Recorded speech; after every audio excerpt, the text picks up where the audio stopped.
Yes sir.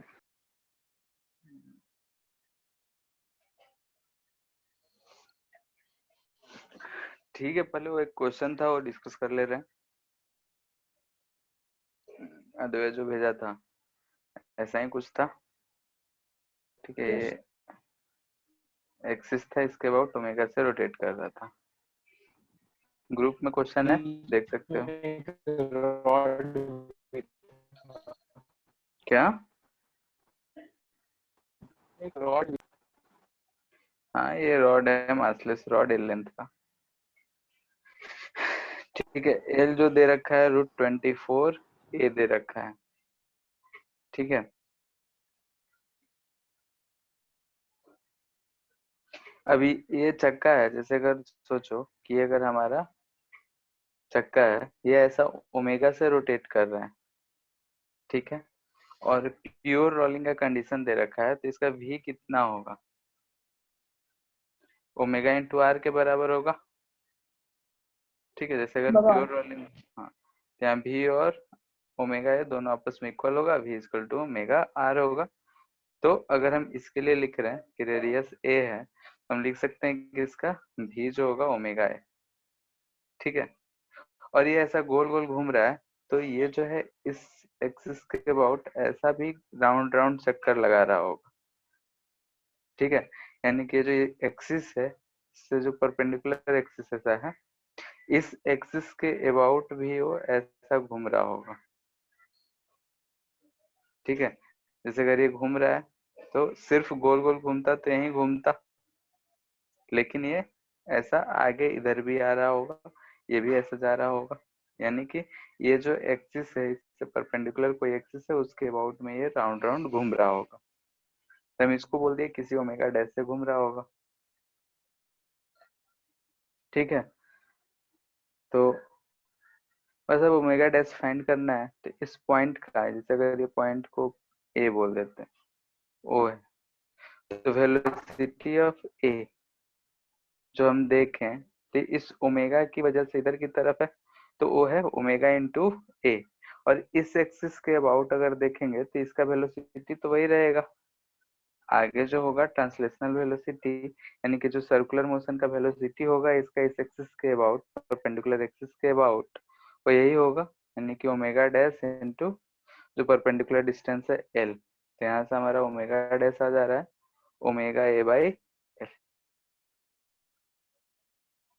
ठीक है, ये ओमेगा डैश ये शायद जेड एक्सिस दे रखा है, और ये वाला एक्स एक्सिस है, ऐसा कुछ।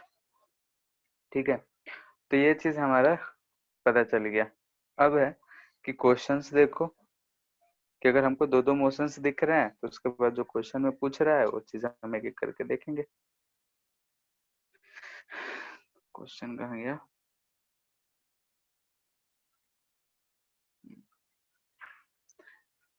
ठीक है, अब इसमें हम लोग को कुछ क्वेश्चंस दे रखा है, जैसे सेंटर ऑफ मास का angular momentum. The centre of mass of assembly rotates about the Z axis with an angular speed of, यानी कि सेंटर ऑफ मास इसका इधर कहीं होगा, ये 4m है, ये m है, तो m 4m/5 यानी कि 4l/5 पे यहाँ पे सेंटर ऑफ मास होगा।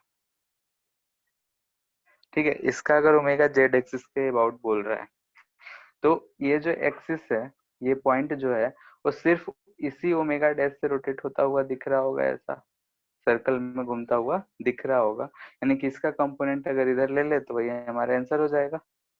तो हम बोल सकते हैं omega of centre of mass about Z axis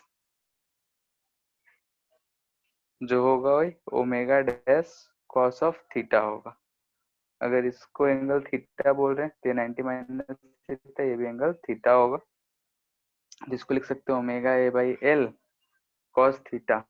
ये देखो √L² प्लस a² दिख रहा है, ये वाला लेंथ L है, ये a है, तो cos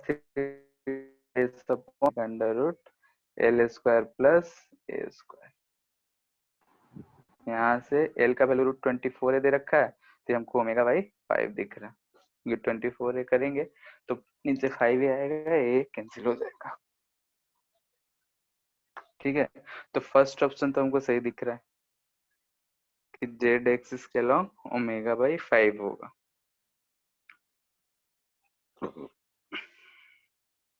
अब पूछ रहा है मैग्नीट्यूड ऑफ एंगुलर मोमेंटम, ठीक है, ऑफ सेंटर ऑफ मास।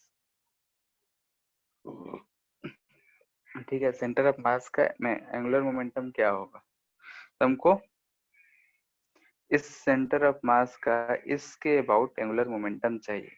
कैसे निकाल सकते हैं बताओ। मतलब अगर ये चीज तुम लोग सॉल्व कर लिए कि 2 ओमेगा होगा, एक ओमेगा जो एक्सिस के अबाउट है और एक इस एक्सिस के अबाउट है, तो बाकी की कहानी जो है हम लोग आसानी से कर सकते हैं। यानी कि बाकी का जो सोल्यूशन होगा वो आसानी से होगा। जैसे फर्स्ट वाला केस हो गया, तो हमको जेड एक्सिस के लॉन्ग निकालना था, तो हम लोगों ने फाइंड कर लिया। वैसे ही सेकेंड क्वेश्चन जो है वो भी आ जाएगा। सेकेंड कह रहा है कि the angular momentum of magnitude of angular momentum of center of mass of the assembly about the point O, यानी कि जो पॉइंट O है उसके अबाउट सेंटर ऑफ मास का एंगुलर मोमेंटम चाहिए। तो कैसे निकालेंगे, L of centre of mass about O। ठीक है, तो ये क्या आएगा,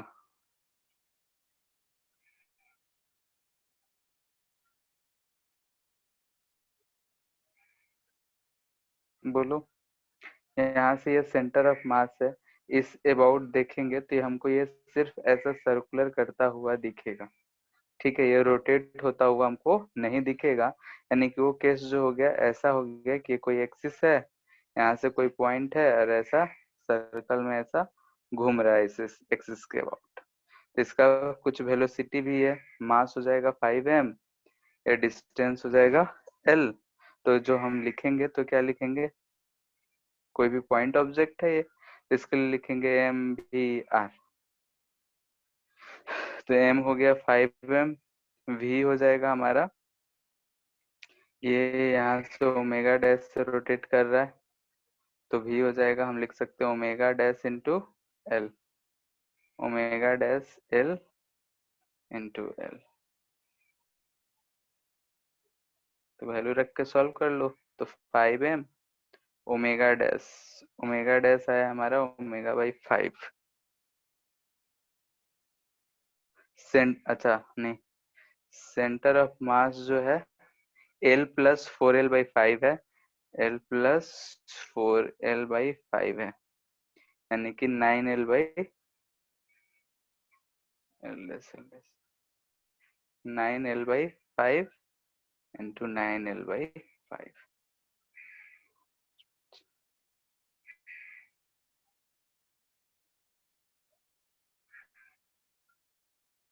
ठीक है, तो ये चीज आ गया हमारा angular momentum of centre of mass about O, 81 m omega l square by 25। L square को 24 ए के टर्म में अगर आंसर दिया हो तो ए के टर्म में लिख सकते हैं। तो यहाँ ए की टर्म में ही दे रखा है, इसको लिखेंगे तो आएगा 81, इसको 24 ए स्क्वायर बाई 24 ए सिर्फ रहेगा। ठीक है, तो इतना कुछ आ रहा है, यानी कि सेकेंड ऑप्शन तो सही नहीं है।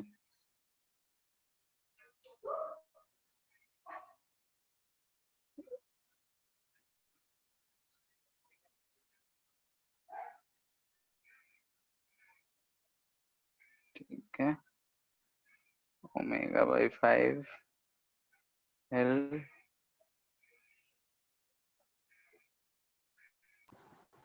सर लेकिन इतना जेड बात क्लियर। एक्सिस से देखेंगे तो फिर वो जो आ रहा है एल डैश, वो तो कम्प्लीटली हॉरिजॉन्टल नहीं होगा, उसका तो एक कंपोनेंट अच्छा लेना होगा। हाँ, ये आया जेड एक्सिस के लॉन्ग नहीं आया होगा, ये ओमेगा डैश वाला, ओमेगा डैश कॉस थीटा यहाँ यूज करना पड़ेगा।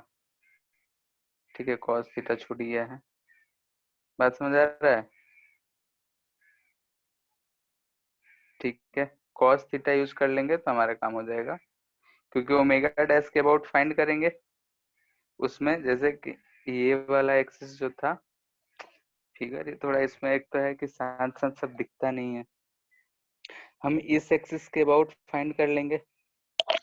ठीक है, इस एक्सिस के अबाउट फाइंड आएगा तो इसमें cos थीटा लगा देंगे तो हमारा काम आ जाएगा। बात समझ आया? तो वही चीज कर रहे हैं। तो यहाँ से हम ये ओमेगा डैश वाला है तो हमको जेड एक्सिस के अबाउट फाइंड करना है ना। से पहले अपना पुराना एक्सिस के अबाउट निकाल लेते हैं, उसके बाद फिर cos थीटा लगाएंगे। हाँ वही कह रहे हैं कि हमको अच्छा, तो फाइंड उसके करना है अबाउट जेड एक्स, जेड कौन क्या फाइंड करना था? Centre of mass about point O point के लॉन्ग हमको फाइंड करना है। तो ये हमको ऐसा ओमेगा से करता हुआ दिख रहा है, तो हमको ये वाला लेंथ यूज करना पड़ेगा। रुको एक जगह फिर से बना देते हैं। ये हमारा ऐसा पॉइंट हो जाएगा सेंटर ऑफ मास।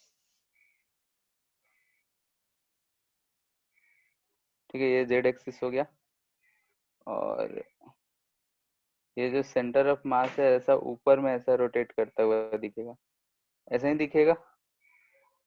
ठीक है, और इसका हमको वेलोसिटी पता है इस एक्सिस के अबाउट। इसी पुराने वाले एक्सिस के अबाउट फाइंड करके कंपोनेंट ले लो, वही ज्यादा आसान है। ठीक है, इस एक्सिस के अबाउट अगर हम लोग फाइंड कर लेंगे और फिर जेड एक्सिस के लॉन्ग कंपोनेंट ले लेंगे, वही चीज। या फिर इस एक्सिस के लॉन्ग भी हमको ओ पॉइंट के लॉन्ग ही निकालना है, उसका डायरेक्शन ऐसा होगा। क्या दिक्कत है? जेड कंपोनेंट तो नहीं बोल रहा है, अबाउट पॉइंट ओ सिर्फ बोल रहा है।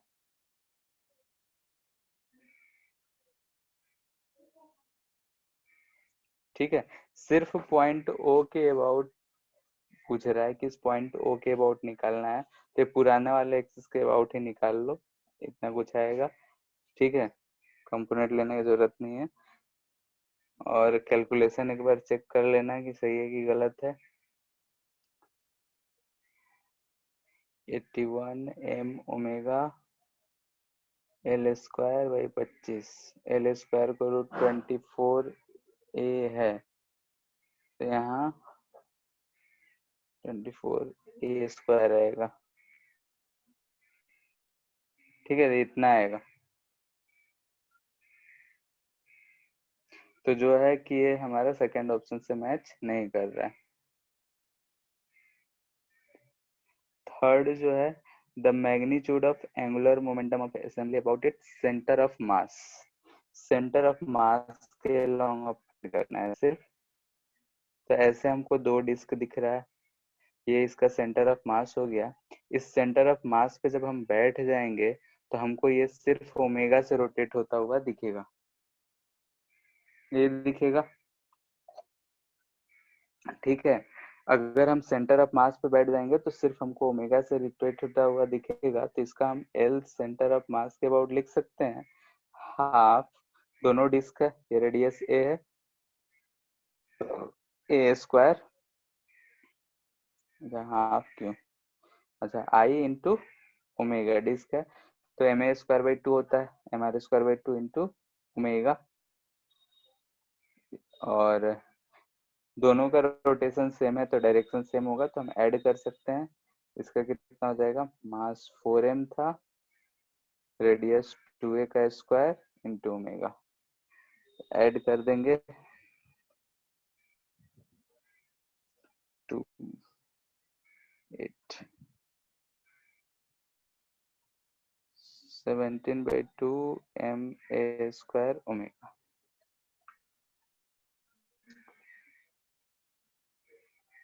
ठीक है, तो ये वाला थर्ड वाला ऑप्शन, सी वाला ऑप्शन सही है।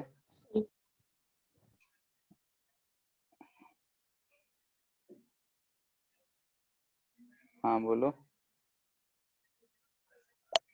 अगर हम सेंटर ऑफ मास के अबाउट फाइंड करेंगे तो सेंटर ऑफ मास पे बैठ जाएंगे तो ट्रांसलेशनल खत्म हो जाएगा। ये ऐसा ऐसा घूम रहा था ये तुम नहीं दिखेगा हमको, सिर्फ क्या लग रहा होगा दोनों अपने एक्सिस के अबाउट घूम रहे हैं, तो उसके अबाउट लिखना है तो बस लिख देंगे घुमाते हुए सिर्फ रोटेशनल वाला।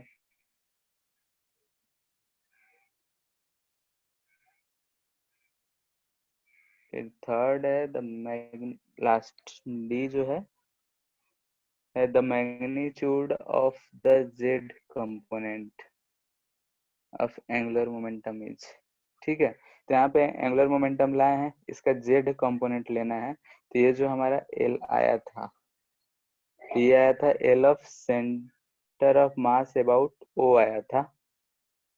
ठीक है, और ये जो आया है ये सेंटर ऑफ मास आया है, तो अगर हम एंगुलर मोमेंटम अबाउट ओ लिखेंगे तो लिखेंगे L centre of mass plus L of centre of mass about O, यानी कि ये है एंगुलर मोमेंटम ऑफ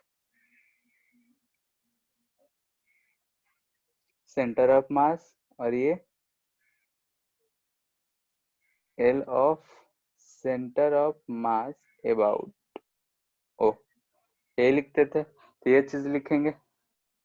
ठीक है, तो इसका कुछ कंपोनेंट आएगा, ठीक है, और वो कंपोनेंट क्या आएगा देखते हैं आप फिर से।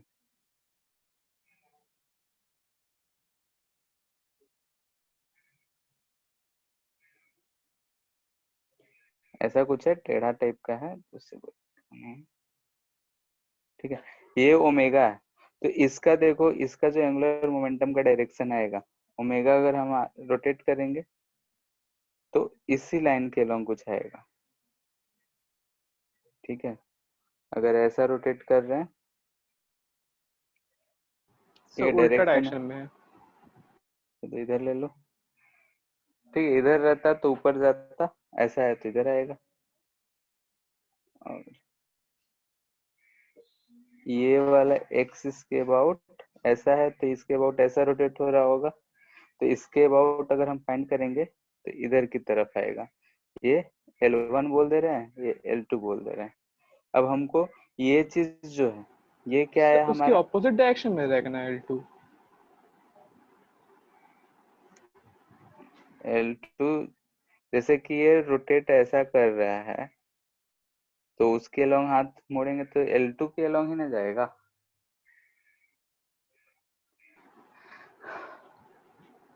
सर राइट हैंड से यूज करते हैं ना। हाँ, लेफ्ट यूज कर रहे हो क्या?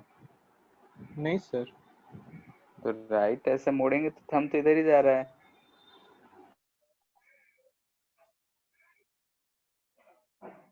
सर मेरा तो उधर जा रहा है।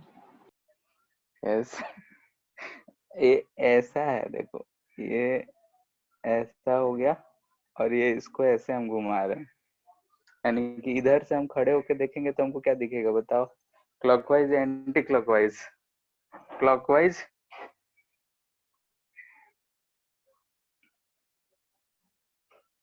समझ आ रहा है? सर एंटी क्लॉकवाइज दिखेगा ना। इधर से देखेंगे तो ये क्लॉकवाइज ना घूम रहा है, यहाँ खड़े होके देख रहे हैं, इधर देखो, इसको हम ऐसा बनाएंगे, ये एक्सिस हो गया तो ऐसा घूमता हुआ दिखेगा, इसको हम टेढ़ा करेंगे तो सर उल्टा डायरेक्शन में दिखेगा ना घूमता हुआ। इस वाले पोर्शन को ऊपर कर देंगे तो कैसा दिखेगा? हमको तो ये दिख रहा है, ये लाइन हो गया ऐसा ऊपर से जा रहा है। ठीक है, तो यहाँ से अगर हम देख रहे हैं तो क्या दिखेगा, बाकी लोग को क्या दिख रहा है बताओ? ऐसा।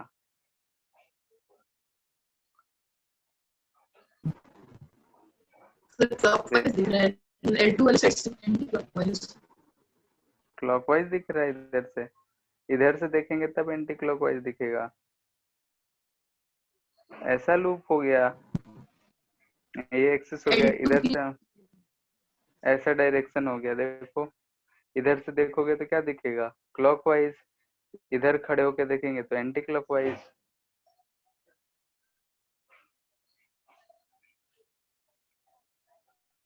दिखा या नहीं? Yes sir. ठीक है, तो हम ऊपर L2 भी फाइंड कर चुके हैं, L1 भी फाइंड कर चुके हैं। ये एंगल थीटा है, ये एंगल थीटा है। हमको इसका क्या चाहिए? जेड कंपोनेंट चाहिए।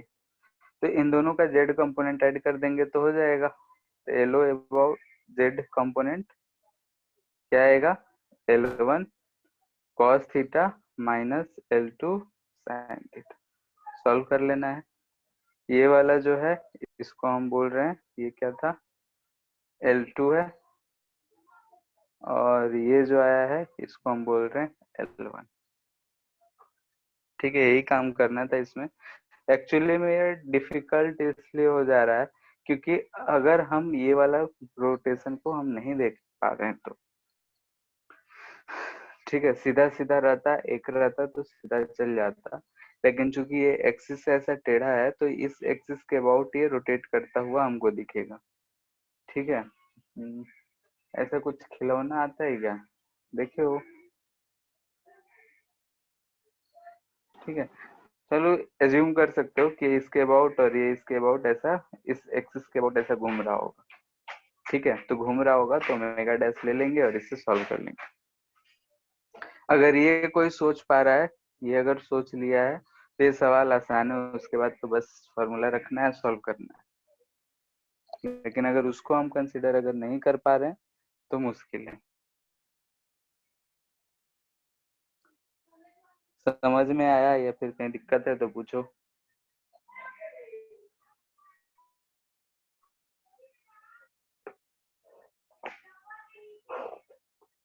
बोलो।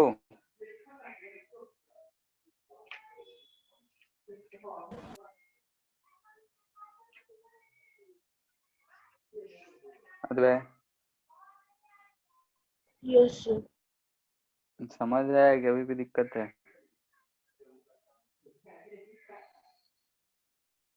हम्म,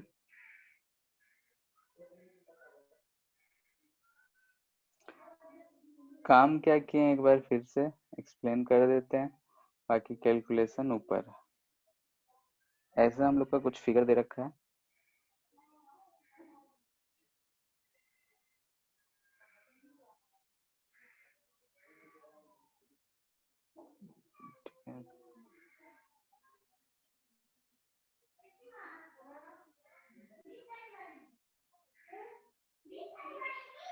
ऐसा है, ये ऐसा रोटेट, उल्टा डायरेक्शन में रोटेट हो रहा है ऐसा। ठीक है, ऐसा अगर रोटेट हो रहा है तो ये जो है, अगर ये प्लेन मानो तो इस प्लेन के अबाउट वो ऐसा एक सर्कुलर मोशन कर रहा होगा। यानी कि जो रॉड है, सिर्फ रॉड को देखो तो इस एक्सिस के अबाउट ऐसा घूमता हुआ ऐसा दिख रहा होगा कि ऐसा परपेंडिकुलरली ऐसा घूम रहा होगा। समझ में आ रहा है? इस दोनों गोला को छोड़ दो, ये सिर्फ रॉड को कंसीडर करो तो ये इसके अबाउट गोल गोल घूम रहा होगा, क्योंकि इसके साथ साथ अगर हम बोलते हैं एक कोई सिर्फ एक डिस्क होता है, इसको ओमेगा देते हैं तो आगे की तरफ कुछ वेलोसिटी आता है। तो वैसे ही ये अगर घूम रहा है ओमेगा से, ये भी घूम रहा है सबके साथ, ये भी ऐसा ओमेगा से घूम रहा है और घूम रहा है तो ये इधर की तरफ जा भी रहा होगा इस वेलोसिटी का। तो उस जाने से तो हम लोग का यहाँ पे हम लोग देखते थे तो एक रोटेट कर रहा है और ट्रांसलेट कर रहे हैं, और यहाँ जो ट्रांसलेशनल वाला है वो भी इस एक्सिस के अबाउट रोटेट होता हुआ दिख रहा है। यानी कि हम परपेंडिकुलर एक्सिस मान ले रहे हैं इससे, ताकि हम आसानी से समझ पाए। तो इस एक्सिस के अबाउट ये भी हमको ऐसा रोटेट होता हुआ ही दिख रहा है। ठीक है, यानी कि रोटेशन प्लस ट्रांसलेशन तो है, लेकिन जो दूसरा ट्रांसलेशन है वो भी रोटेशन ही है किसी एक्सिस के अबाउट।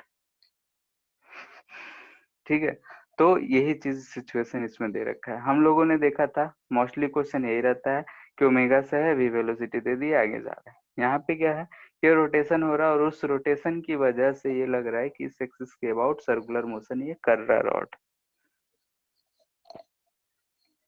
ठीक है, ये सारा का सारा पॉइंट घूम रहा होगा। तो किसी भी इंस्टेंट पे देखेंगे तो हम ओमेगा डैश का वैल्यू फाइंड कर सकते हैं। कि कैसे? तो अगर हम सिर्फ देखते तो रोटेशन है तो ये ओमेगा ए के बराबर होता, यानी कि ये पॉइंट का वेलोसिटी इधर की तरफ टेंजेंशियली v होगा, और यहाँ से जब देखेंगे इसके अबाउट भी ये v ही आना चाहिए, यानी कि ये पॉइंट हमको इधर v से जाता हुआ दिखना चाहिए इस एक्सिस के अबाउट। तो ये डिस्टेंस l है और हमने ये ओमेगा डैश है, तो omega dash l equal to v के बराबर, और उसी से फिर सारा का सारा कहानी हम लोगों ने कर। ठीक है, एक बार और खुद से भी सोचना, ट्राई करना, समझ में आ जाएगा।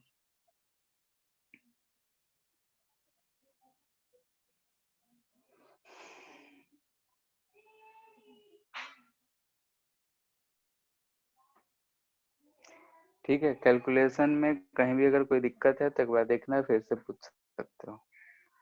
ठीक है,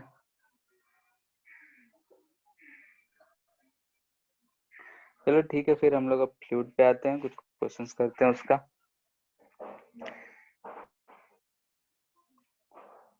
ठीक है, तो हम लोग लिक्विड डालकर जो स्टॉक था निकाल कर डिस्प्लेसमेंट फाइंड कर रहे थे, तो उसी से रिलेटेड एक क्वेश्चन दे रहे हैं।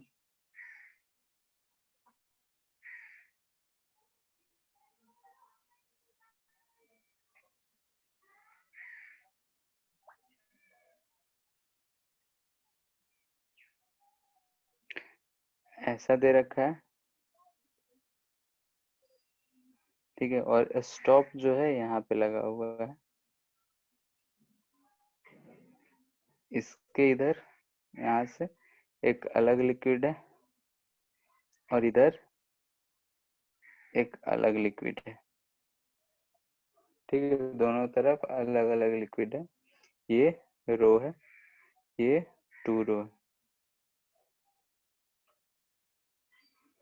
इसका रेडियस r है।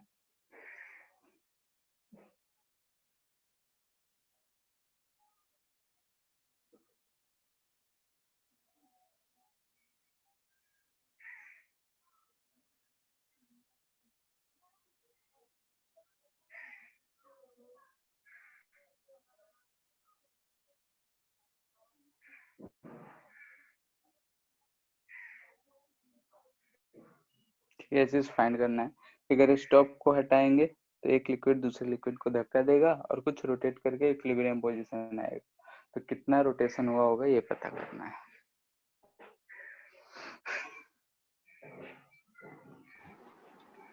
सर कोई हॉरिजॉन्टल सरफेस पे रखा हुआ है ये? हाँ, हॉरिजॉन्टल सरफेस पे ही है।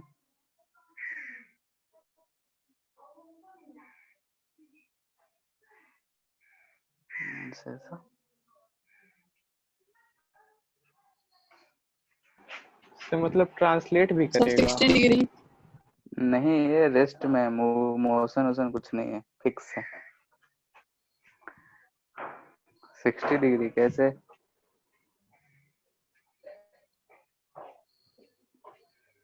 ऐसे ही ना, सर तुक्का ही काम करेगा क्या?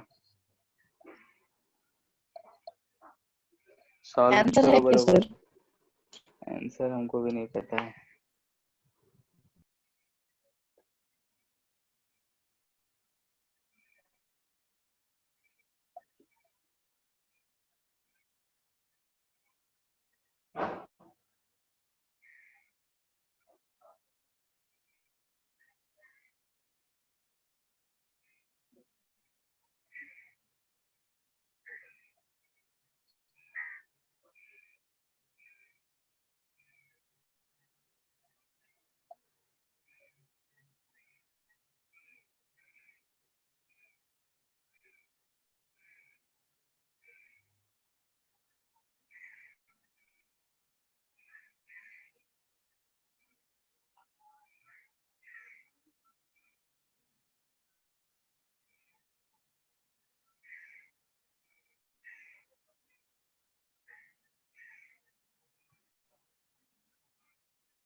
ठीक है, इजी इक्वेशन के लिए इधर वैक्यूम मान सकते हैं, नहीं तो पी नॉट भी लिखोगे तो कोई दिक्कत नहीं है।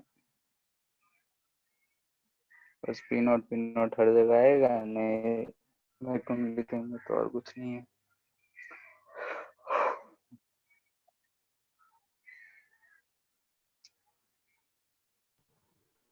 थोड़ा रुकिए ना सर,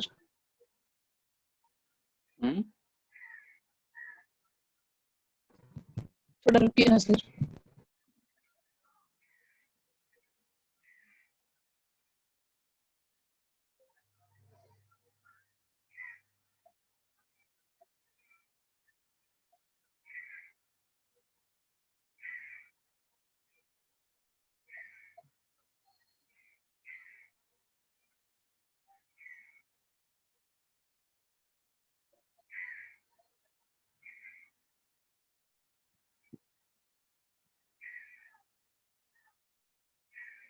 हो गया।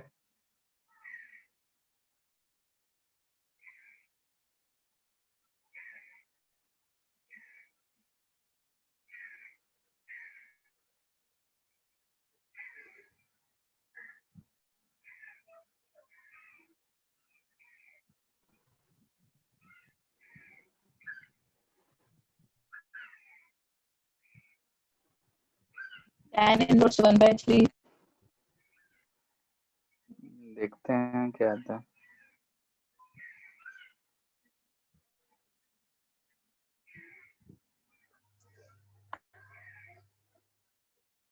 ठीक है, अगर हम देखें तो ये 2 रो वाला जो है इसको धक्का दिया होगा और ऐसा कुछ डिस्ट्रीब्यूशन आ गया होगा, H1 S2 ST। ठीक है, ये अगर इधर से एंगल थीटा रोटेट करा होगा तो ये इसको इधर थीटा जाना पड़ा होगा, क्योंकि 2 पाई आर लेंथ में है तो लेंथ तो उतना ही रहेगा पाई आर। ये इधर से धक्का दिया, ये उधर ऊपर चला गया। ठीक है, यानी कि इधर से थीटा ये मूव करा तो उधर वो थीटा मूव किया। अब इसमें H1 H2 और H3 हम फाइंड करते हैं। तो अगर इसको हम मिला दें ऐसा, ठीक है, तो ये वाला एंगल देखो, पहले ये वाला एंगल 90 डिग्री था, तो ये टोटल अभी भी 90 ही होगा। ठीक है, दिख रहा है। अगर वो 90 तो ये वाला 90 माइनस थीटा, तो ये फिर से हमको ये भी थीटा ही दिख रहा है, और बोल भी सकते तो वो भी एंगल थीटा ही होगा, यानी कि ये वाला एंगल जो है थीटा होगा। अब ये चीज आ गया तो हम यहाँ से H1 लिख सकते हैं।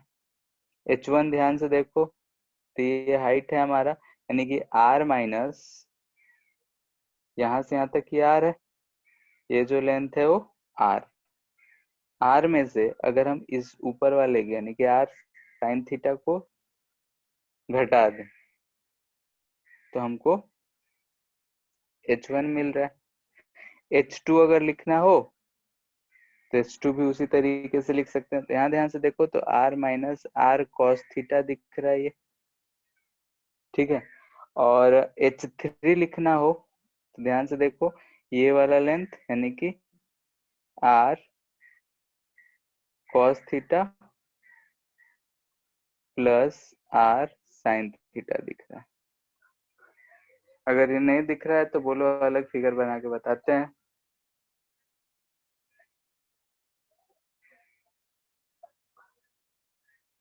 देख रहा सर। ठीक है,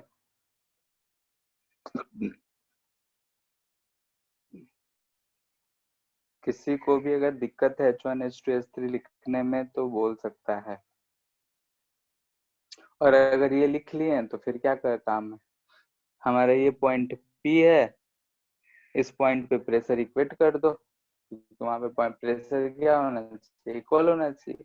कहीं भी किसी भी पॉइंट पे प्रेशर इक्वेट कर दो, तो हम बॉटम पॉइंट पे ही कर देते हैं, क्या जाता है। तो यहाँ पे हम 0 ही माने हैं प्रेशर ऊपर, तो 0 ही लो। जैसे पी नॉट लेते तो पी नॉट लेते, उससे कोई फर्क नहीं पड़ने वाला था। यहाँ से लिखेंगे तो लिखेंगे 2 रो GH1 इज इक्वल टू, इधर से आ रहे हैं तो रो GH3 प्लस 2 रो GH2। इस पॉइंट का प्रेशर इक्वेट हो गया। ठीक है, क्योंकि इंक्लाइंड है या क्या है उससे कोई फर्क नहीं पड़ता है। अब यहाँ से रो रो रो कैंसिल हो जाएगा, रोजी रोजी रोजी चला गया, तो 2H1 equal to H3 plus 2H2। अब यहाँ से ऊपर से हम सब वैल्यू रख देंगे, तो H1 है 2R 1 minus sine theta, H3 हो जा रहा है R sine theta plus cos theta, और ये हो जा रहा है 2R 1 माइनस कॉस थीटा। अब इसको सॉल्व करना है, सॉल्व करके कुछ रिलेशन देगा।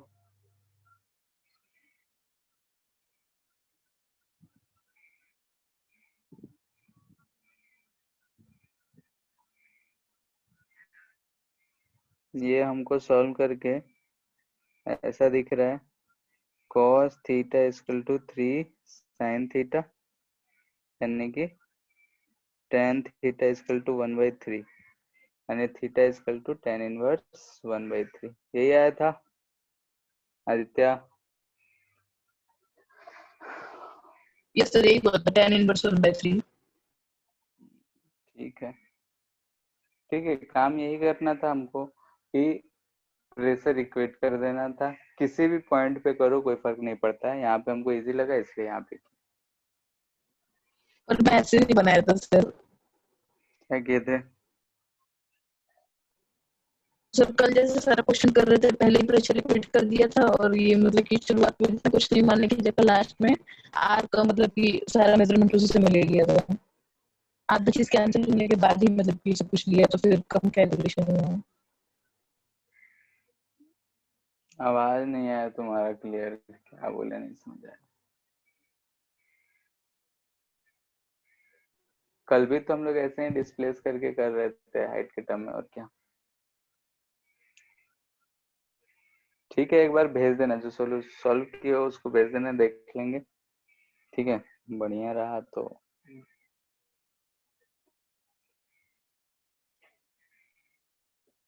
जैसे एक क्वेश्चन ऐसा आता है कि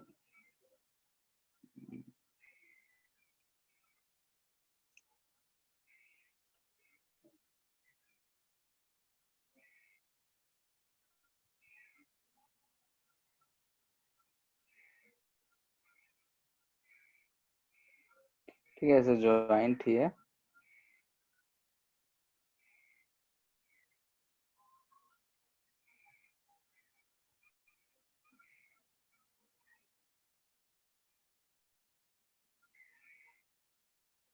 ऐसा ट्यूब है, हॉरिजॉन्टल सरफेस पे ऐसा रखा हुआ है, ये जो सरफेस है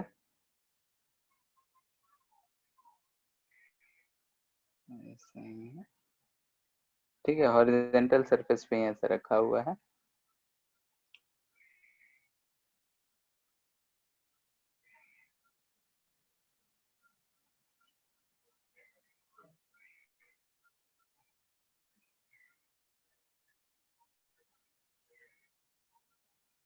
इसमें रो है, इसमें 2 रो है, और इसमें 3 रो है। ये सारा, ये एंगल थीटा है, ये भी एंगल थीटा है, ये भी एंगल थीटा है। हमको इस पॉइंट ए का और इस पॉइंट बी का pressure of B minus pressure at A find करना है। सबका लेंथ एल है, ट्यूब लेंथ एल सबका।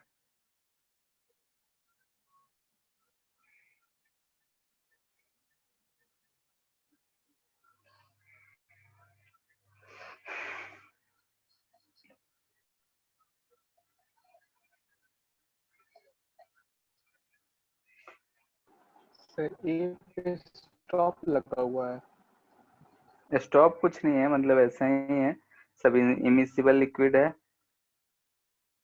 मतलब ये दोनों ट्यूब है ऐसा, इधर इमिसिबल लिक्विड पूरा फुली है। ठीक है, तो दोनों सेम हाइट पर था।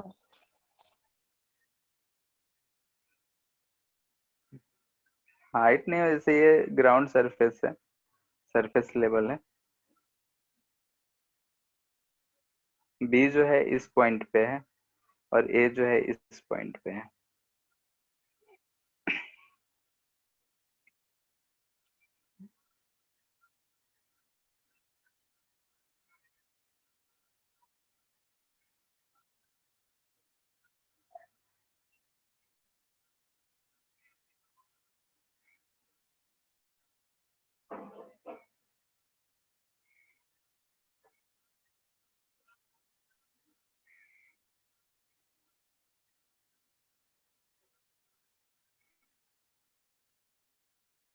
ए टॉप मोस्ट पॉइंट है तो वहां का प्रेशर क्या होगा?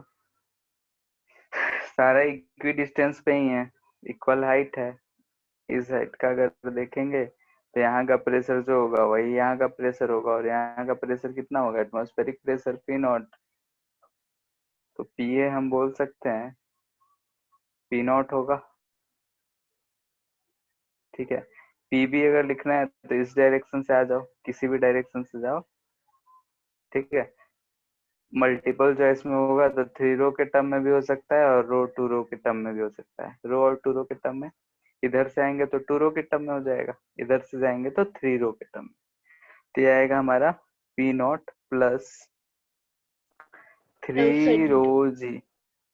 ये वाला हाइट हमको लेना पड़ेगा। ठीक है, क्योंकि ये हम लोग एक क्वेश्चन देखे थे तो एल साइन थीटा। ठीक है, डिफरेंस निकाल रहा है तो ये हमको मिल जाएगा कितना? 3 रो जी एल साइन थीटा। ठीक है, तो ये बताने का सिर्फ इतना मत पर्पस था कि अगर ऐसा इंक्लाइंड रहे तो परपेंडिकुलर हाइट लेते हैं। लास्ट क्लास में एक क्वेश्चन ऐसा किए थे, कैसा था? ये पॉइंट था, तो ये डिस्टेंस नहीं लेकर हमको ये डिस्टेंस लेना होता है, परपेंडिकुलर हाइट लेना होता है कैलकुलेट करने के लिए। ठीक है, इसके बाद बैरोमीटर रेल लिक्विड प्रेशर नहीं अप्लाई करेगा क्या करेगा? इधर से वही तो रेल बोले, इधर लिक्विड से प्रेशर अप्लाई नहीं करेगा। करेगा, वो भी 2 रो जी एल साइन थीटा करेगा, और यहाँ से कुछ रिलेशन आएगा कि 2 रो 3 की रो के बराबर। कुछ गड़बड़ है। ठीक है, थीटा 1 L1 ऐसा होगा नहीं। ठीक है, यहाँ हम खुद से अपने जो क्वेश्चन दिए हैं इसलिए थोड़ा बहुत 2 रो नहीं करके इसको हम रो डैश कर देते हैं, तब ठीक है। या फिर एंगल अलग रहेगा, क्योंकि यहाँ का दोनों जगह प्रेशर पी नॉट है, इधर से आए इधर से आए, दोनों तरफ से सेम होना चाहिए। तो इस रिलेशन से हमको दिखेगा कि रो डैश जो है 3 रो के बराबर होगा, या फिर एंगल अलग देगा, लेंथ अलग हो सकता है, तभी जाके पॉसिबल है। अगर सब चीज सेम है तो यहाँ पे सेम प्रेशर होने के लिए दोनों लिक्विड में, दोनों कॉलम में लिक्विड जो होना चाहिए वो सेम ही रहना चाहिए, तभी हो सकता था। और नहीं तो फिर स्टॉप नहीं है तो ये जो है लिक्विड जो है वो इक्विलिब्रियम में तो नहीं रहता, 3 रो वाला जो है 2 रो को ऊपर धक्का दे दिया होता। ठीक है,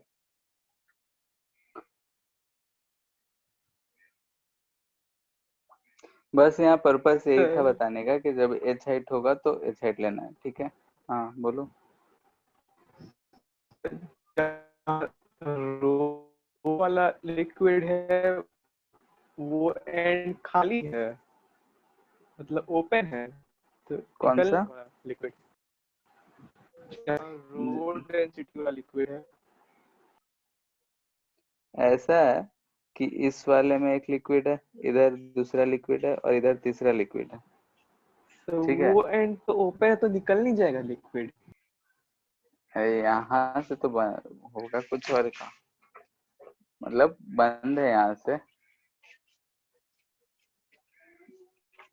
ये वाला एंड बंद है, यहाँ तो बंद रखना पड़ेगा ना, नहीं तो नीचे वो तो आउट हो ही जाएगा।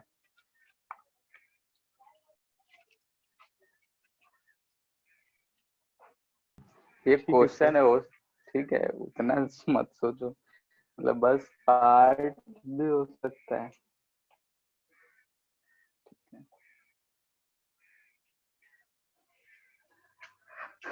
ठीक है, इसके बाद इसी सब प्रिंसिपल पे वर्क करता है बैरोमीटर, तो उसको हम लोग देख लेते हैं। बैरोमीटर किसको कहेंगे बताओ, क्यों यूज होता है?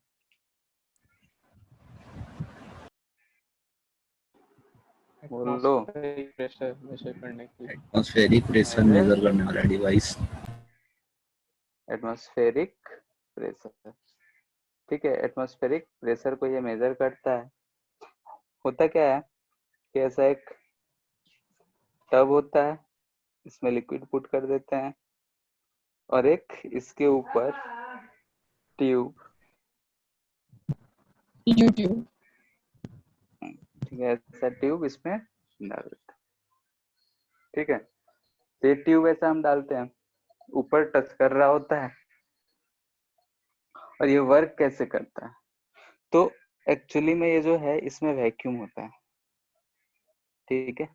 हो सकता है क्वेश्चन में प्रेशर रहे, लेकिन फिलहाल हम यही एज्यूम कर रहे हैं कि इसमें वैक्यूम है। तो क्या होगा कि इधर से एटमॉस्फेयर जो है इस लिक्विड सबको इधर से प्रेस कर रहा होगा, P0 से, P0 से इधर से प्रेस कर रहा है, इधर वैक्यूम है, तो यहाँ का जो लिक्विड है इधर हाइट पे चला जाएगा, यानी कि कुछ हाइट तक जाएगा और ये बैलेंस कर लेगा, ठीक है। ये कितने हाइट तक जाएगा कि जब इस पॉइंट का और इस पॉइंट का प्रेशर बराबर ना हो जाए, तब तक ये हाइट बढ़ता रहेगा, ठीक है। यानी कि अगर ये पॉइंट ए बोल रहे हैं और ये पॉइंट बी बोल रहे हैं, दोनों पॉइंट का प्रेशर जब तक कि बराबर ना हो जाए तब तक ये बढ़ता रहेगा हाइट। चलो, ये वैक्यूम जनरली जो बैरोमीटर हम लोग यूज करते हैं, हाँ। लिक्विड ऊपर जाता रहेगा तो फिर पॉइंट ए तो पॉइंट बी के लेवल पे नहीं रहेगा। ये ऊपर लिक्विड गया, लेकिन जब इक्विलिब्रियम पोजीशन आया तो ये दोनों पॉइंट सेम हो जाएगा। वहां का इससे लिक्विड जो होगा, बी पोजीशन पे जो लिक्विड है, जब इक्विलिब्रियम आया होगा, हाइट रुक गया होगा बढ़ना, उस समय क्या होगा, पॉइंट ए और पॉइंट बी पे जो लिक्विड होगा उन दोनों का प्रेशर क्या होगा, इक्वल, यस सर। ठीक है, उस समय इक्वल होगा। तो अगर ये हाइट है, यहाँ वैक्यूम है तो कोई बात नहीं, अगर यहाँ कुछ प्रेशर पी रहता तो हम पी प्लस लिखते हैं। तो अगर हम प्रेशर एट पॉइंट बी लिखेंगे तो क्या लिखेंगे, रो, जो भी लिक्विड है जिसका डेंसिटी रो है, जी एच, ए लिखेंगे। अगर हम यहाँ वैक्यूम नहीं देकर कोई प्रेशर पी लिखते तो प्लस पी भी लिखते हैं, ठीक है। लेकिन बैरोमीटर है तो बैरोमीटर में हम लोग जनरली जो यूज करते हैं वैक्यूम ही यूज करते हैं, इसलिए हम वैक्यूम लिए हैं। लेकिन क्वेश्चंस में बोला जा सकता है कि वहां पे कुछ पहले से प्रेशर मौजूद था, ठीक है। और अगर ये प्रेशर कम होगा तभी ऊपर जाएगा, ज्यादा रहेगा तो ऊपर नहीं जाएगा। चलो, हम वैक्यूम है तो पीवी जो है इतना है, और प्रेशर एट ए दिख रहा है तो हमको पी नॉट दिख रहा है एट इक्विलिब्रियम, ठीक है। सेम लेवल पे है ए और बी, तो pressure at A equal to pressure at B हो जाएगा, और हमको pressure P naught equal to rho G H मिल जाएगा, यानी कि एटमॉस्फेरिक प्रेशर इससे हमको मिल जाएगा। जो भी लिक्विड है उसका डेंसिटी Gn2h, ठीक है। अगर हम यहाँ पे डेंसिटी जो है, अगर मर्क्यूरी यूज करते हैं, ठीक है, फॉर मर्क्यूरी डेंसिटी जो अगर हम यूज करते हैं 13.6 ग्राम पर सेंटीमीटर क्यूब, तो इस केस में जो हमारा एटमॉस्फेरिक प्रेशर है वो तो उतना ही रहेगा, पी नॉट किसी भी लिक्विड के लिए चेंज थोड़े हो जाएगा, इंटू 10⁵ पास्कल ही होता है। तो जो एच आता है वो आता है हमारा 76 सेंटीमीटर, यानी कि मर्क्यूरी के लिए अगर हम लोग ये सॉल्व करते हैं तो हमको 76 सेंटीमीटर मिलता है। तो इसीलिए हम लोग बोलते हैं कि 1 equal to 76 centimetre of Hg, ठीक है। अब यहाँ पे ये भी सवाल पूछा जाता है कि हम लोग मर्क्यूरी ही क्यों यूज करते हैं, वाटर क्यों नहीं यूज करते हैं, यानी कि डेंसिटी ज्यादा है वाटर इसलिए आसानी से, वाटर को यूज करने से काफी ज्यादा ऊपर चल जाता है। Y water is not use, ठीक है। वाटर या मर्क्यूरी क्यों यूज करते हैं, हम वाटर से इसलिए कह रहे हैं क्योंकि वाटर चिपली अवेलेबल है, हर जगह मौजूद है। ठीक है, तो ये क्यों नहीं यूज होता है? तो इसका जो डेंसिटी होता है वो होता है 1 ग्राम पर सेंटीमीटर। ठीक है, या फिर लिख सकते हैं 1000 kg पर मीटर। ठीक है, तो इसको अगर हम यूज करेंगे, ठीक है, तो पी नॉट अगर लिखेंगे तो पास्कल न्यूटन पर मीटर स्क्वायर होता है, तो अप्रोक्सीमेटली हम लिख रहे हैं 10⁵ न्यूटन पर मीटर स्क्वायर। 1.01 को हटा रहे हैं कैलकुलेशन के लिए, तो एच अगर आएगा तो ध्यान से देखो, एच का फॉर्मूला हो जाएगा P naught by rho G, 5/10⁻³ into 10 equal to approximately ये 10 मीटर आ रहा है।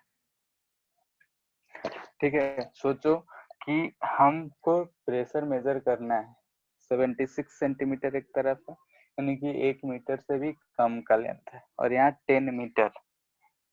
ठीक है, 10 मीटर बहुत ज्यादा होता है।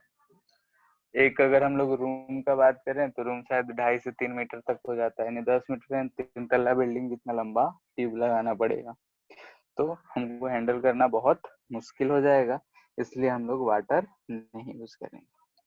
ठीक है, यहाँ से हमको क्या दिख रहा है कि 10 मीटर का ट्यूब कम नहीं होता। 3 मंजिला बिल्डिंग इतना लंबा ट्यूब होगा तो एक जगह से दूसरी जगह मूव करना सब चीज में कष्ट होगा, इसलिए हम लोग इसको यूज नहीं करते। क्लियर है? क्वेश्चन अगर मैनोमीटर का देता है तो यहाँ पे वैक्यूम दे देगा, पी कर देगा, बोलेगा बताओ कितना होगा क्या होगा, तो कैलकुलेट इसे ही करना है। नेक्स्ट एक जो होता है मैनोमीटर। ठीक है, इसका भी केमिस्ट्री में बहुत यूज होता है for calculation of, use to calculate pressure of gas. ठीक है, गैसेस का प्रेशर मेजर करने के लिए यूज होता है। कैसा होता है कि एक मान लेते हैं ये कोई चेम्बर है जिसमें गैस रखा हुआ है, यहाँ से ऐसा नली होता है, यहाँ पे स्टॉप लगा हुआ है, और यहाँ जाके एक यू ट्यूब जैसा होता है।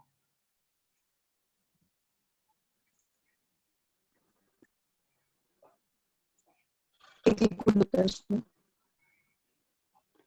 इसमें लिक्विड भरा होता है।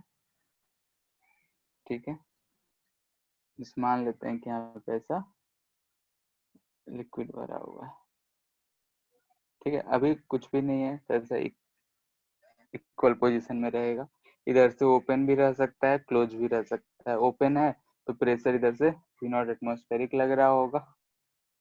ठीक है, जैसा अभी है, तो जगह जगह क्वेश्चन बनाने के लिए ओपन क्लोज सब कर दिया जाता है। अब अगर हम इसको ओपन कर दें, इसमें जो है गैसेस है, अगर हम इसको ओपन कर देंगे तो ओपन करेंगे तो हमको क्या मिलेगा, ऐसे ये यूट्यूब है।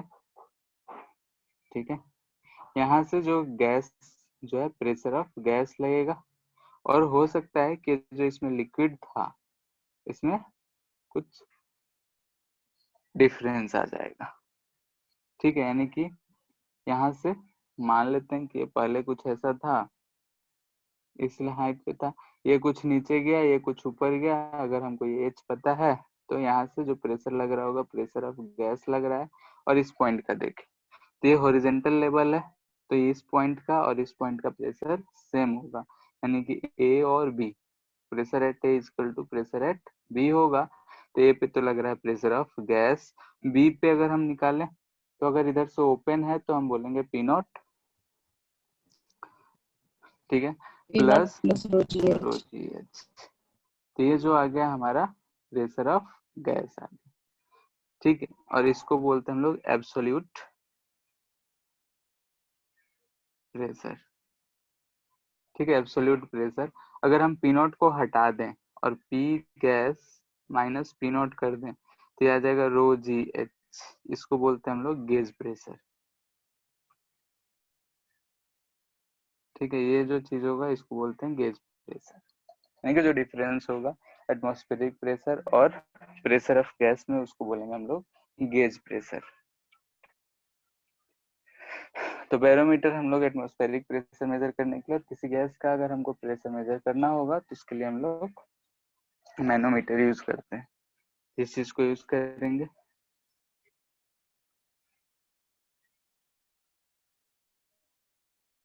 नेक्स्ट जो है force on wall of container. ठीक है, जैसे कि अगर हम मान लेते हैं कि कोई कंटेनर है, इसमें हम पानी भर के रखे हैं ऐसा। ठीक है, ये अगर हम इसमें पानी भरे हैं तो ऑफ कोर्स ये वाटर जो है इस सरफेस पे कुछ ऐसा फोर्स लगा रहा होगा। ठीक है, नीचे वाले पे फोर्स हम लोगों ने देख लिया है, अब हम इस साइड वाले वाल्स पे देख रहे हैं, तो साइड वाले वाल्स पे ऐसा फोर्स लग रहा होगा। तो हमको वही पता करना है कि फोर्स कितना लग रहा है। मान लेते हैं रो है, इसका हाइट एच। ठीक है, तो ये फोर्स कितना लग रहा होगा हमको फाइंड करना है, यानी कि यहाँ से हमको फाइंड फोर्स कितना लग रहा होगा। तो हम इसके लिए क्या कर रहे हैं, एक ऐसा कंटेनर बना रहे हैं थोड़ा क्यूबिक शेप का।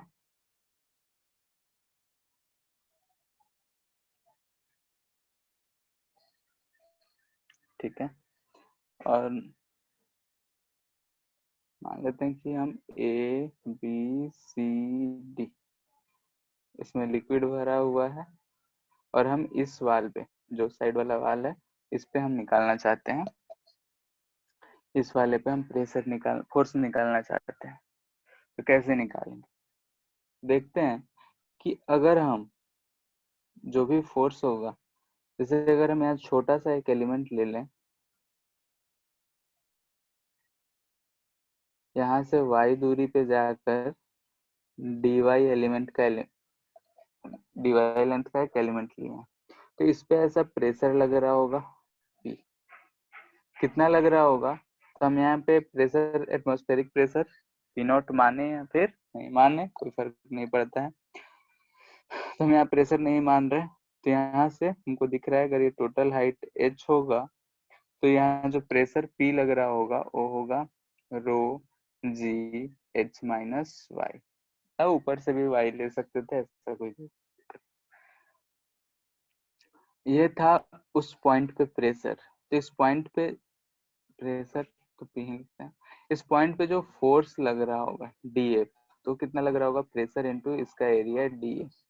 तो इसका एरिया dA कितना होगा, तो हम इसका लेंथ मान लेते हैं कि ये जो दे रखा है A है, ये B है, और ये हाइट C है। तो जो एरिया होगा हमको ध्यान से दिख रहा है कि लेंथ, इसको लिख सकते हैं P into B into D Y. ठीक है, P B into D Y जो होगा एरिया, क्योंकि इसका लेंथ जो दिख रहा है B दिख रहा है, और थिकनेस डी वाई, तो एरिया इतना होगा। तो यहाँ से हम लिख सकते हैं rho G B H minus Y D Y equal to D F. अब ऐसा दिखता है तो हम इसको इंटीग्रेट कर देंगे, रो जी बी कॉन्स्टेंट है, बाहर आ जाएगा, ये 0 से f, तो इधर तो आया हमारा f, इधर रो जी बी। इसको अगर हम इंटीग्रेट करेंगे तो कहाँ से कहाँ, तो y 0 से h तक वेरी कर रहा है, तो इसको हम सॉल्व करेंगे तो हमको दिख रहा है H Y minus Y square by 2 0 से, बस अब लिख के सॉल्व। अच्छा, h जो था वो तो c है, ठीक है, कोई बात नहीं है। तो यहाँ से अगर हम लिखेंगे तो रो जी बी, यहाँ से आ जाएगा h पुट करेंगे तो H square minus H square by 2, तो एच स्क्वायर बाई 2 हमको दिख रहा है। ठीक है, यहाँ से हम लिख सकते हैं rho G B H in H by. ऐसा लिखने का पर्पस ये था कि अगर हम b और c, बी एच अगर लिखेंगे तो ये हमको ए बी सी डी का एरिया बता रहा है। यहाँ पे area of A B C D surface दिख रहा है, तो बी सी जो कि हम बी एच लिख सकते हैं। तो यहाँ से जो फोर्स आया हमारा है रो जी h/2 इंटू एरिया ऑफ जो भी सरफेस है, जिस सरफेस पे हमको निकालना हो वो चीज लिखेंगे। अब ये वाला टर्म क्या है, रो जी h/2। तो हमारे पास ऐसा कंटेनर था h हाइट का, इसमें पानी लिक्विड रखा हुआ था रो का, यहाँ का प्रेशर हमने 0 माना था, यहाँ का प्रेशर दिखे थे तो रो जी एच लिखे थे। तो इन दोनों का एवरेज वैल्यू पी एवरेज अगर लिखेंगे तो P0 प्लस यानी कि आ जाएगा रो जी h/2।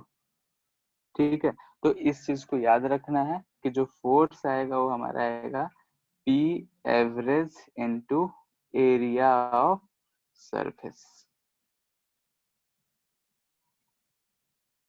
ठीक है, तो इस चीज को ध्यान में रखना है। तो यहाँ पे हम लोगों ने देखा कि अगर वाटर हम या कोई भी लिक्विड किसी भी कंटेनर में पुट करते हैं तो वाल्स पे फोर्स लगा रहा होता है। ठीक है, और वो फोर्स हम लोग ऐसे फाइंड कर सकते हैं। वो फोर्स क्या है, प्रेशर लगा रहा है। प्रेशर अगर लग रहा है हवाल पे तो फोर्स प्रेशर इंटू एरिया कर देंगे तो फोर्स होगा।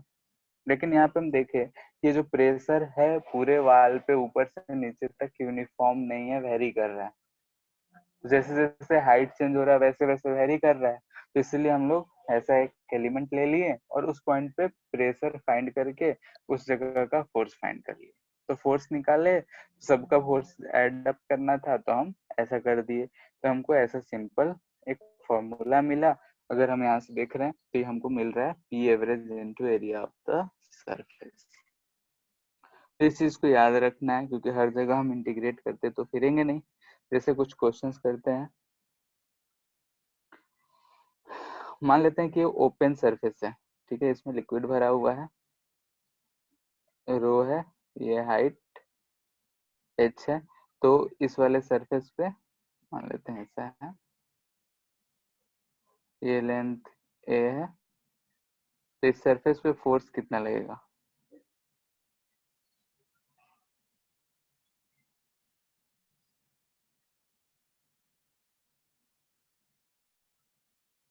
ये ओपन है।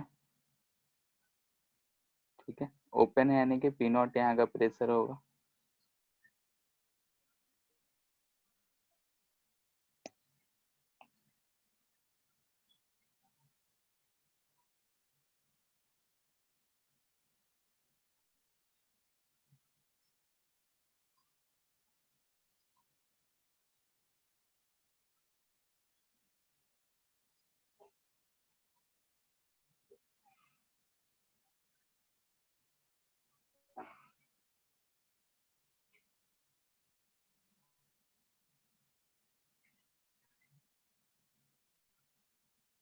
क्या है बोलो, यहाँ का प्रेशर अगर हम देखें तो आया P0 और यहाँ का प्रेशर देखें तो P0 प्लस रो जी एच।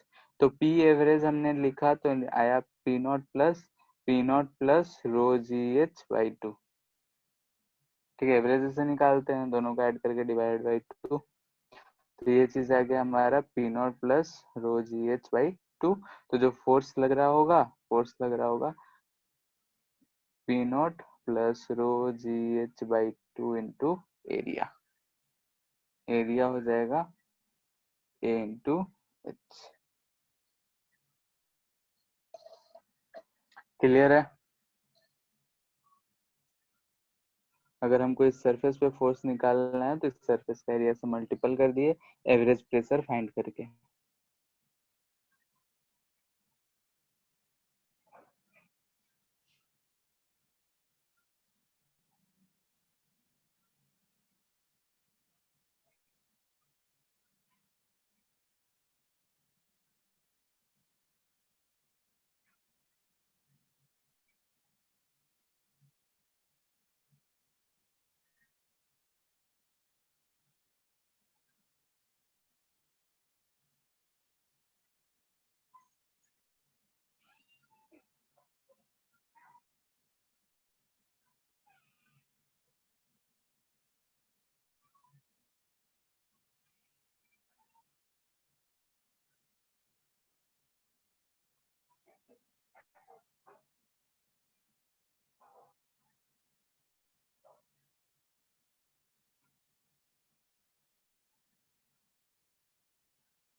ठीक है, इस सरफेस पे कितना फोर्स लग रहा होगा वो निकालना।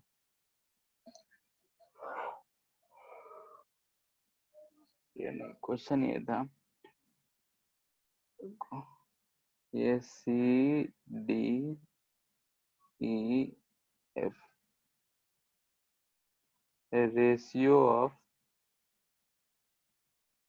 Force on A B C D to C D E F. ठीक है, सरफेस पे जो फोर्सेस लग रहे होंगे उन दोनों का रेशियो फाइंड करना है।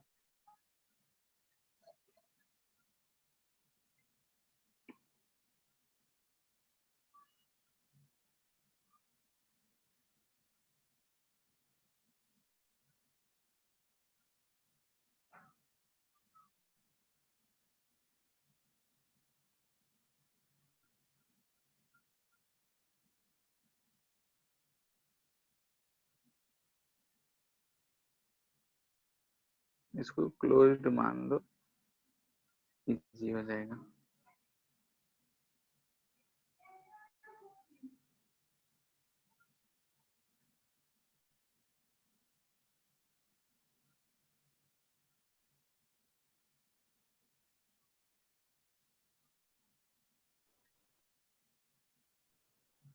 तो ऊपर से क्लोज है ये सेल। हाँ, क्लोज्ड कर दिए इजी करने के लिए, नहीं तो पिन पिन आ जाता। मतलब एटमॉस्फेरिक प्रेशर नहीं लेगा। नहीं, क्लोज्ड है तो हम यही मानते हैं कि वहाँ एटमॉस्फेरिक प्रेशर नहीं लगेगा, पूरा फुल है।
ठीक है, यही चीज आएगा दोनों पे फोर्स, ऊपर वाले पे फोर्स इतना, नीचे वाले पे फोर्स इतना।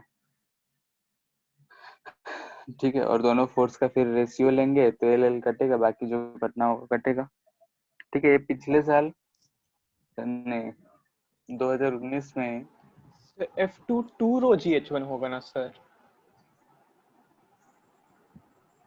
2 2 रो GH1 अच्छा हाँ, यहाँ पे प्लस रो 1 GH1 भी आएगा, तो यहाँ पे 2 आ जाएगा। ठीक है, यही होगा। यहाँ से आएंगे तो ये रो 2 GH2 प्लस रो 1 GH1 ये करे थे। ठीक है, यस सर। ठीक है, पिछले साल 2019 में 2020 में जनवरी वाले में यही क्वेश्चन था। यहाँ पे बस वैल्यू चेंज था, रो 1 और रो 2 में। रो 1 जो रो 1 था वो रो है, रो 2 जो था 2 रो था। ठीक है, और H1 H2 इक्वल था, तो ये क्वेश्चन पूछा गया था कि कितना आएगा, तो हम यहाँ पे अलग अलग कर दिए हैं। बाकी अगर रिलेशन दिया रहेगा तो हमको इसी तरीके से लिख के इसको सॉल्व करना पड़ेगा।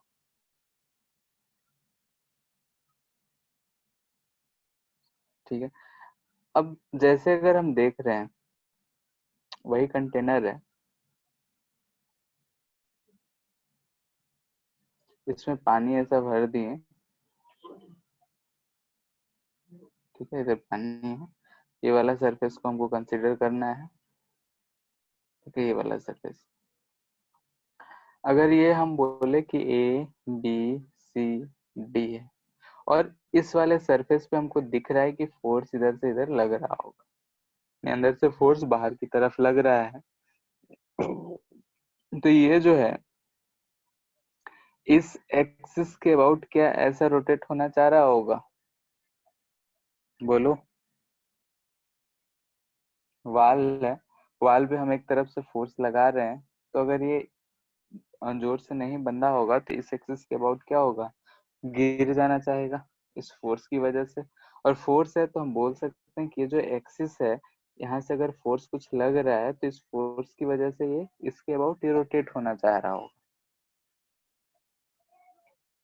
हो रहा होगा। तो यहाँ से अगर रोटेट हो रहा है यानी कि इस एक्सिस के अबाउट टॉर्क लग रहा होगा, तो टॉर्क कितना लग रहा होगा वो हमको बताना है। ठीक है, कंटेनर का डायमेंशन ये यूज कर लो, ये ए, ये बी और ये हाइट सी। ठीक है, यानी कि इस वाले सरफेस पे हमको टॉर्क पता करना है, इस जो नीचे वाला पोर्शन है इसके अबाउट। ठीक है, क्यों, क्योंकि अगर वाल है, वाल पे फोर्स लग रहा है, तो इस सी डी एक्सिस के अबाउट तो रोटेट होना, किसी भी एक्सिस के अबाउट हम टॉर्क फाइंड कर सकते हैं। फोर्स लग रहा है तो टॉर्क होगा। अब रोटेट होगा या नहीं होगा वो तो बात की बात है। ठीक है, यानी कि कोई ऐसा टॉर्क होगा उसको बैलेंस करा होगा। खैर, हमको ये टॉर्क फाइंड करना है ड्यू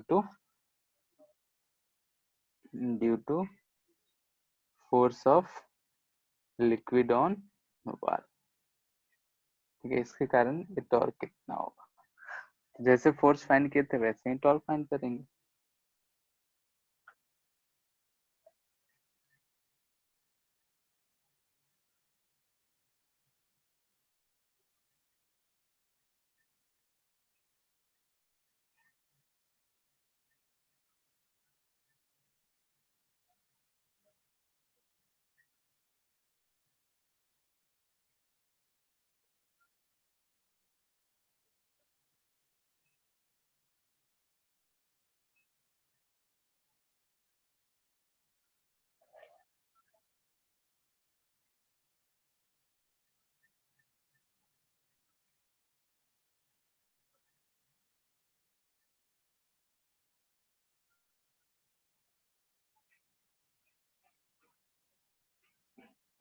फोर्स हमारे यही आया था,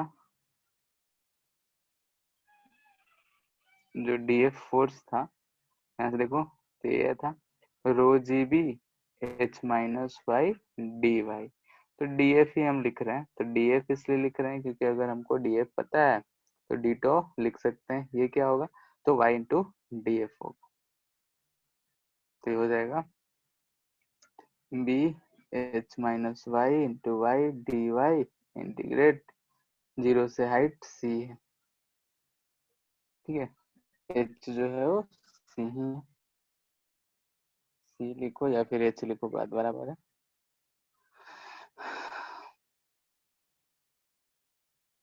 सॉल्व करके बताओ कितना आ रहा है।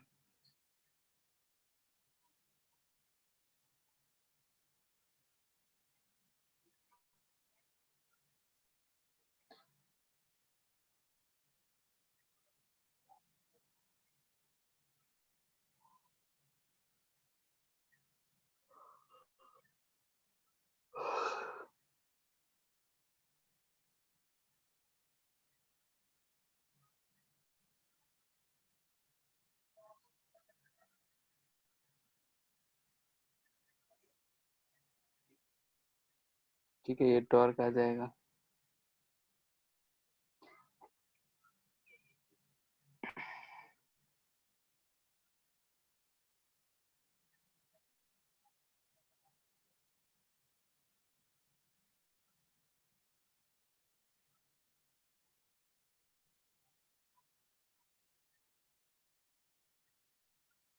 हो गया इतना। अब यहाँ से देखो कि टॉर्क जो है हम लोग इस फॉर्म में लिख सकते हैं, तो rho G H by two into B H जो दिख रहा है ये हमारा फोर्स दिख रहा है, यानी कि हम लिख रहे हैं फोर्स जो लग रहा था, एवरेज फोर्स था ये, into H by three equal to torque आया। इसके कहने का मतलब ये हुआ, इससे ये हमको पता चला कि अगर यहाँ पे हम फोर्स जो है इस हाइट पे लगाएं एच बाई थ्री, जो भी टोटल फोर्स आ रहा था यहाँ से एच बाई थ्री पे अगर हम लगा रहे हैं तो इस एक्सिस के अबाउट जो टॉर्क आ रहा है इसी फोर्स की वजह से आ रहा है, यानी कि टॉर्क जो है इसी के कारण हम कैलकुलेट कर रहे हैं।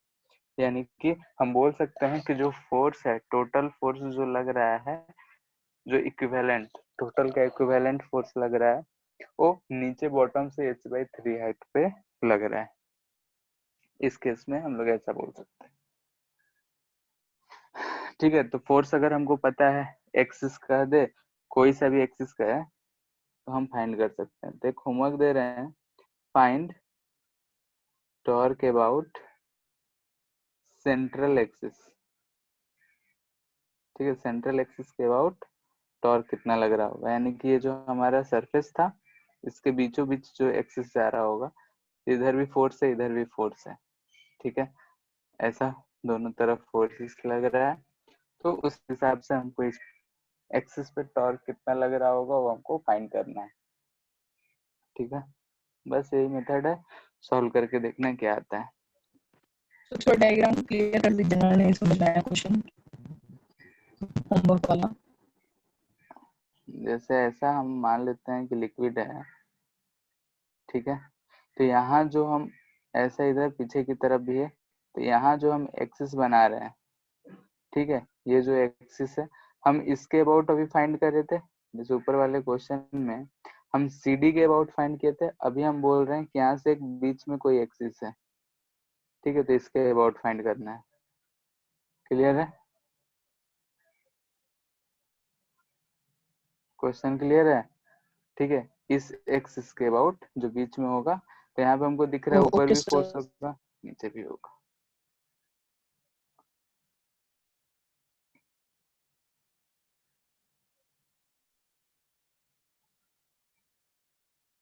ठीक है, ये सिलेंड्रिकल शेप का है,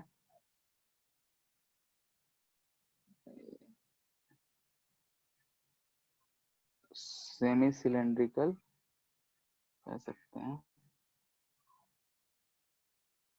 ऐसा। ठीक है, अंदर तक गया होगा, खैर इसमें ऐसा पानी भरा हुआ है। ठीक है, और ये इसका सेंटर है,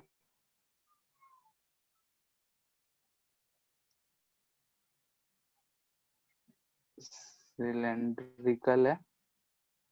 ठीक है, तो ये सेंट्रल एक्सिस है इसका, ये वाल जो है इधर से ऐसा फोर्स लगा रहा होगा वाल पे, लिक्विड ये है तो इस पे फोर्स ऐसे लगा रहा होगा, पूरे में है, इस सरफेस पे फोर्स लग रहा होगा। ठीक है, यानी कि जो लिक्विड हम इसमें पुट करे हैं ये इसके सरफेस पे इधर से फोर्स लगा रहा होगा, ये हमको दिख रहा है। पानी भरे हैं तो फोर्स जरूर लग रहा होगा।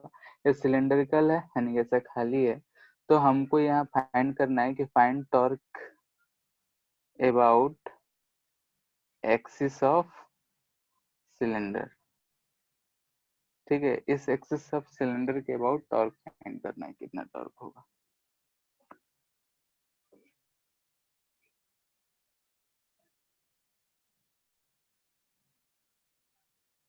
ठीक है, रेडियस इसका R, लेंथ L और बाकी रो H ये सब बन सकता है।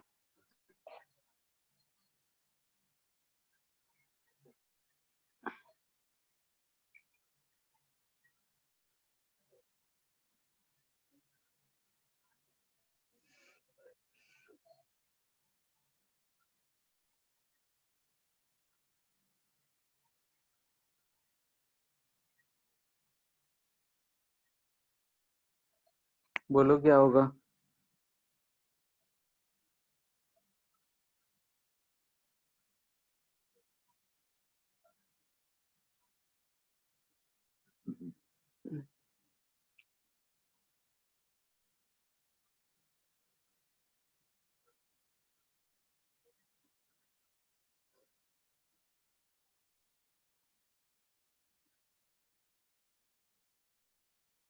देखो जैसे कि अगर ये सिलेंड्रिकल है तो सिलेंड्रिकल है तो हम इसका सिर्फ हम एक सरफेस ही कंसिडर कर रहे हैं, इस वाले सरफेस पे जैसा फोर्स लग रहा होगा वैसे ही सब।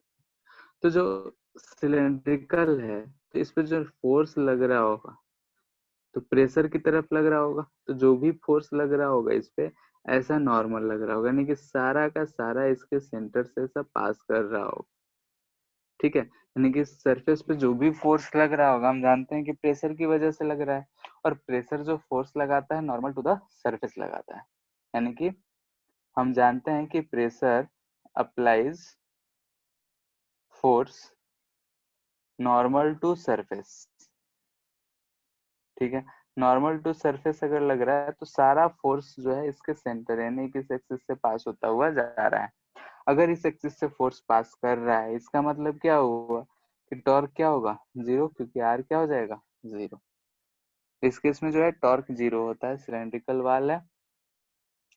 तो इसी वजह से जो बड़े बड़े पानी स्टोरेज या लिक्विड स्टोरेज वाले रहते हैं सिलेंड्रिकल शेप का बहुत जगह पे बनाया हुआ रहता है, मोस्टली कंपनी वाले यूज करते हैं, हम लोग उतना नहीं यूज करते हैं। ठीक है, तो ये चीज था। अब इसी से रिलेटेड कुछ क्वेश्चंस हम लोग नेक्स्ट क्लास करेंगे कि डैम होता है तो डैम पे भी जो पानी स्टोर होता है तो ऐसा पीछे की तरफ हम लोग वाल को क्यों बना के रखते हैं। तो यही जो टॉर्क लग रहा था उसी टॉर्क को बैलेंस करने के लिए हम लोग इधर की तरफ ऐसा एक्सटेंड कर देते हैं, पीछे से स्टैंड लगाते हैं। ठीक है, तो सब चीजें देखेंगे कि अगर डैम शेप का है तो कितना फोर्स लग रहा है, कितना टॉर्क लग रहा है, तो वो सब चीजें नेक्स्ट क्लास में डिस्कस करेंगे। फिर बायोन्सी फोर्स के बारे में पढ़ेंगे। ठीक है, नेक्स्ट क्लास, ठीक है, नेक्स्ट क्लास भी 1:30 बजे ही रहेगा कल। ठीक है,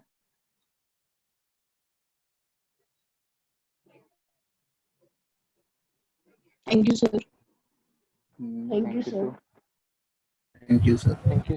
Thank you, sir. Thank you too. कल भी 1:30 बजे से ही रहेगा, ठीक ना? ठीक है सर। ठीक।